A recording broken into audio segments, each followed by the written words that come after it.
Goeie nuus, ons hierso by Gees en Waarheid Gemeente in Philipstown het hande gevat met Teach Every Nation en ons is nou 'n offisiële Teach Every Nation training center. Kom saam met my, dan vertel ek julle meer. Bruce Wilkinson, die stigter van Teach Every Nation, het bekend geword vir sy boek en lering oor Jabes gebed. Jy onthou Jabes gebed van Here, as U my seën en my grondgebied sal vermeerder en my sal beskerm. Daardie boek van Bruce Wilkinson, wat so wel bekend is wel. Bruce Wilkinson was ook die stigter van Walk Through the Bible.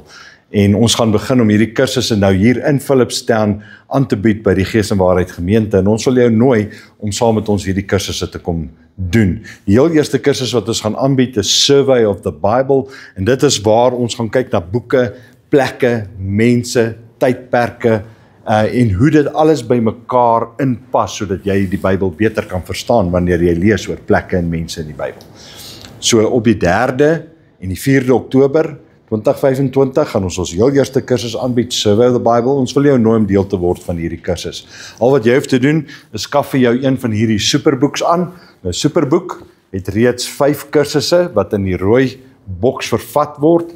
5 van Bruce se kursusmateriaal, die studentemateriaal, is in hierdie boek vervat.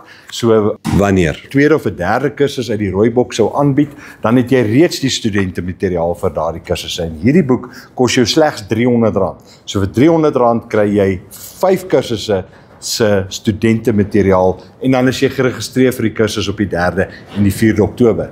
So WhatsApp ons by die nommer wat nou op jou skerm verskyn en dan kan ons jou bespreek om saam met ons hierdie kursus te kom bywoon. Indien jy van ver af kom, het ons selfs jou akkommodasie beskikbaar, so WhatsApp ons en dan kan ons gesels oor die akkommodasie ook. So haal sommer nou jou foon uit en maak jou bespreking vir die 3de en die 4de Oktober 2025 vir ons heel eerste kursus.